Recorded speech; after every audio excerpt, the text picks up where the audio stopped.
करके जिस तरीके से आप अपने बच्चे, अपने परिवार के लिए अपना 100% परफॉर्मेंस देते हैं, तो वो समाज के लिए भी दीजिए।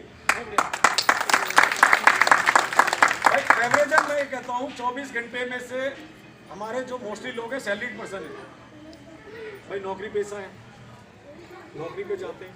आप लोग जो महिला सशक्तिकरण है, आप लोगों को यहाँ की विडंबना, यहाँ की सिचुएशन आप लोग भोगते हो ज्यादा। भाई फलाने की छत से पानी आ गया तो झगड़ा, नाली बंद है बदबू आपने देखनी है, बच्चे को पढ़ाने स्कूल गया तो ठीक है, जो कन्वेंस को अफोर्ड नहीं कर पाते हैं वो पैदल जा रही हैं, फिर आपको खाना भी बनाना है, फिर आपको दो चीज़ अगल बगल में बातें भी करनी है कि भाई मेरा दुख सुख ये है, आपका दुख सुख क्या है। तो यहाँ पर अधिकतर जो समय है आप लोग व्यतीत करते हैं। जो सैलरीड पर्सन है वो सुबह 7 बजे उठेंगे, 8 बजे नाश्ता आपने बनाया, नाश्ता करके रवाना होने के बाद उनकी 6 से 7 बजे ही एंट्री होती है घर पे। वो टाइम पीरियड उनका क्षेत्र में नहीं है, बाहर है। पर इस क्षेत्र की जो गंदगी है वो आप लोग झेल रहे हो। आज उन बहनों के साथ, उन माताओं के साथ अगर ये बात हुई है तो कल को वो हमारे साथ भी होगी। भाई कब तक आप लोग इस तरह के आप अवेयरनेस झेलोगे? हम लोगों को क्यों संज्ञान में नहीं लिया जाता? ये विडंबना वाली बात है। किसी भी लोकल नेता की किसी की ताकत नहीं है कि वो किसी समाज को दबा सके। नहीं, बिल्कुल। मैं आपसे लिख के वादा कर रहा हूं इस बात का, किसी भी नेता में ये ताकत नहीं है कि किसी समाज की बेइज्जती कर सके हो। पर होती है ना, उन्हें पता है कि यार ये लोग उठ के आवाज लगाते नहीं है। हाँ जी पंडित जी हैं, हाँ जी ठाकुर जी हैं, हाँ जी वो है, आओ 5 साल के अंदर पैसा ले जाओ और इनकी बोली लगाओ।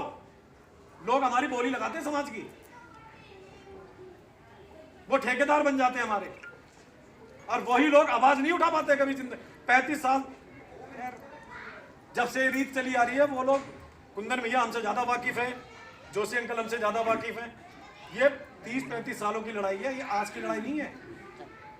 जब जब आप नेताओं के प्रति आश्रित रहोगे कि वो हमें कुछ देगा तब हम कुछ करेंगे, तो वो तुम्हें देगा, 5 साल में देगा, फिर 5 साल के बाद वो तुम्हें निगल जाएगा, और निगल रहे हैं वो। तो आप लोग खुद से, मैं कह रहा हूँ एजुकेटेड हैं हम लोग, अच्छे से बच्चों को पढ़ा लिखा रहे हैं, अच्छे से खा पी भी रहे हैं, चाहे नौकरी पेशा रेंटेड हो चाहे मकान मालिक हो, हम लोग अच्छे से सर्वाइव कर रहे हैं। अगर आप लोग एज ए वोटर्स देखा जाए तो पूर्वांचल लोगों की आबादी हमसे कहीं ज्यादा है, पर अनऑथराइज कॉलोनी में उत्तराखंडियों के लिए ये कहा जाता है कि ये लोग एक हो गए तो बहुत अच्छी तरह से राजनीतिक स्तर पे आ सकते हैं। ऐसा इसलिए बोला जाता है क्योंकि हम लोग वेल सेटल हैं। हम बच्चों को अच्छे से, प्राइवेट सेक्टर में जितने भी मोस्टली यहाँ पर स्कूल आपके आसपास के, मैं कह रहा हूँ एनसीआर एरिया में हमारे बच्चे पढ़ रहे हैं।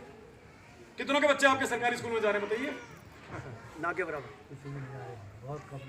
कर रहे हैं ना, 1-2% कर रहे हैं ना अपने बच्चों के लिए। 1-2% हो सकता है। तो यार उन बच्चों को कुछ ना कुछ आप दिखाओ, अपने बच्चों के लिए खुद से रोल मॉडल बनो।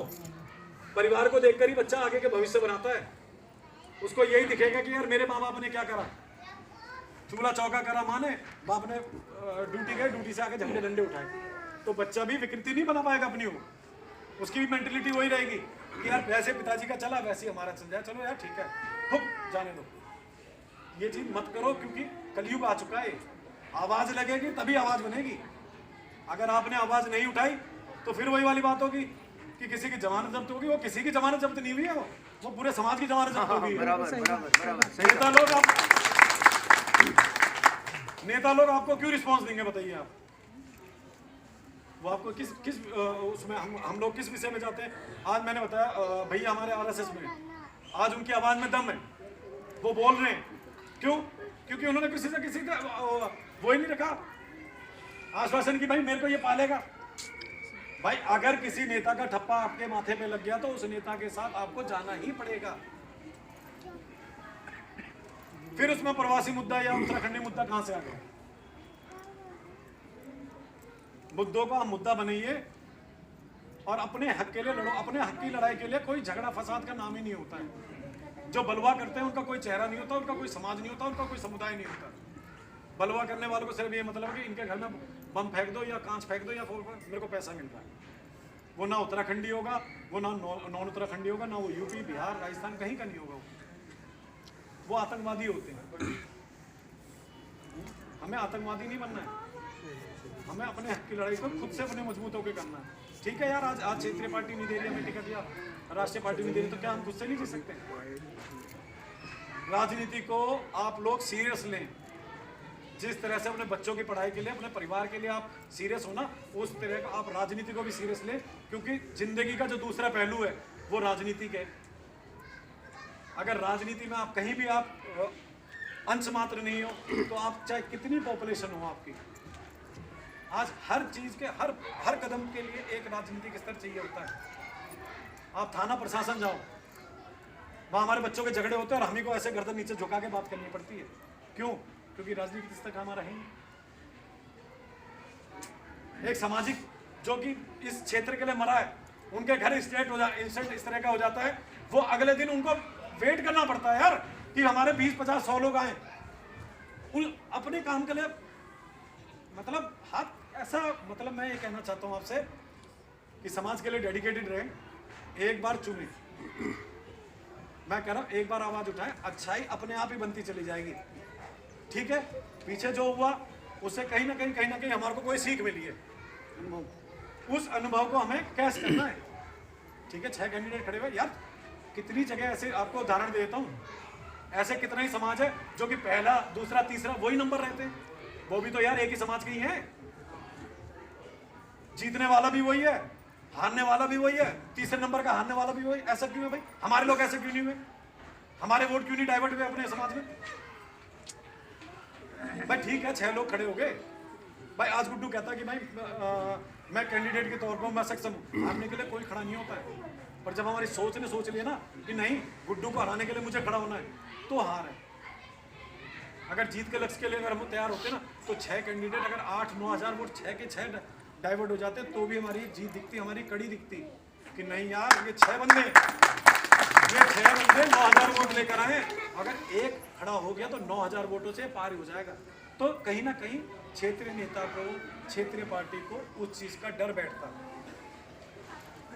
2200 या 2500 की बातें करके हमें कुछ नहीं करना है, जो बीत गया वो बीत ही गया। संजू ने बहुत अच्छी बात बोली है कि यार बच्चा फेल होता है तो क्या हम उसको वहीं डंप कर देते हैं? नहीं, कहीं ना कहीं हम उसे मोटिवेट करते हैं ना कि कोई बात नहीं बेटा, हो गया कोई बात नहीं, अगली बात को अच्छे ट्यूशन में रखेंगे, दूसरी जगह और ट्यूशन में करेंगे। तो कहीं ना कहीं उसके माइंड को हम मोटिवेट करते हैं। तो इस तरह का मोटिवेशन लेकर आप भी चलो ना, आप चलिए, आप अपने हक की। अब यहाँ पर जैसे मैं कहता हूँ, शायद किसी ने, मोस्टली हमारे बड़े बुजुर्गों ने, सबने तो मेरा ऑफिस देखा होगा, पहले 60 फुटा में ऑफिस है। आप लोग आइए, आप लोग अपने वोटर आईडी के लिए आइए, आप लोग अपने किसी काम के, निजी काम के लिए आइए। मेरा मोबाइल नंबर है, मेरा मोस्टली सबके ही पास होगा। अब जितनी लेडीज आएंगे, शायद अगर नहीं हो, अगर उनके फैमिली में उनके मतलब जो टच में है उन पर होगा, तो आप लोग आइए। और मैंने इतनी बात आपको, मैं अभी भी ये राजनीतिक स्तर हमारा कुछ नहीं है, अभी कुछ नहीं है, पर मैं वादा करता हूँ कि उस स्तर पे पहुँचाएंगे। छोटी सी मुहिम थी, कुछ लोग अंश मात्र मेरे समाज के मेरे साथ जुड़े, उन्होंने मेरे को प्रोत्साहित किया, और आज मेरी छाती, मतलब आप लोगों के आने से पता नहीं कितनी कमियां चौड़ी हो चुकी है। और आप सबके लिए ये मैं आप सबके लिए बोल के जा रहा हूँ, अपने हक की लड़ाई के लिए आप मुझे कभी भी किसी भी तरह और किसी भी उससे खड़ा पाओगे। नेता कितना ही बड़ा हो, वो हमसे बड़ा नहीं है, हमसे बड़ा नहीं है। थाना कितने ही लोग हो, वो हमसे बड़े नहीं है। बिल्कुल बिल्कुल। आपकी आवाज ना दबेगी और ना दबने देंगे। आप लोग एक रहें, अपनी मतलब वोट की शक्ति को पहचानें, अपने से अपने लोगों को आगे बढ़ाएं, क्योंकि हमारा एक सर्कल इतना बड़ा सर्कल है, हमारे में जितने नौकरी पेशा आदमी है ना, हम लोग बिखरेंगे नहीं, हम लोग और जुड़ेंगे। आज मेरा बच्चा है, मेरा बच्चा सपोज कल को पढ़ाई करके अच्छी उसमें करके, जगत मेरे बच्चे के लिए बताएं, इकबाल दा मेरे बच्चे के लिए बताएं, फलाना मेरे बच्चे के लिए, तो ये हमारी कनेक्टिविटी है ना। जब हम लोग एक जुड़ के रहेंगे तो हमारे बच्चों को ज़्यादा जगह घूमने की जरूरत नहीं पड़ेगी। दिल्ली एनसीआर में हमारी बहुतायत इतनी है, मोहन कोऑपरेटिव एरिया है, हम लोग क्यों नहीं राजनीति के लोगों को झंझोड़ते हैं? इतना बड़ा ये मोहन कोऑपरेटिव एरिया है, वहाँ पर दुनिया भर के लोग, कोई गुड़गांव से आ रहा, कोई कहाँ से आ रहा, हमारे पास के लोग हमारे पास के बच्चों को नहीं लगा पा रहे नौकरी। हमारे लिए रोजगार नहीं हुआ। सही बात। रोजगार इसलिए नहीं है ना, क्योंकि हम लोग चिल्लाते ही नहीं है। यार एक दूध मुआ बच्चा होता है तो माँ भी उसे रात को जब दूध पिलाती है वो रोता है। आप लोग अपने दुख को शेयर करो ना, अपने समाज में शेयर करो। अंकल जी ने बहुत अच्छी बात बोली थी कि हम लोग इतने स्वाभिमानी हैं, हम अपने स्वाभिमान के मारे हिचकते हैं। वो कई लोग उस स्तर पे ले जाते हैं कि ये लोग डर रहे हैं। हिचकना नहीं है, खुल के आओ, सामने आओ, आवाज में सबके दम है। हम लोग साथ थे, साथ हैं और साथ रहेंगे। एक बार सिर्फ इस तरह का सिंबल आप क्षेत्र में दिखा दो, कोई सा भी नेता, और बहुत मजे वाली बात मैं आपको ये बताऊं कि ये इलेक्शन आपको खुद ही प्राउड फील करवाएगा सही कि यहाँ के लोकल नेता आपकी डेवड़ी में आएंगे। ये आपका भाई आपसे वादा करके जा रहा है, वो हमें तोड़ेंगे, वो हमें मरोड़ेंगे।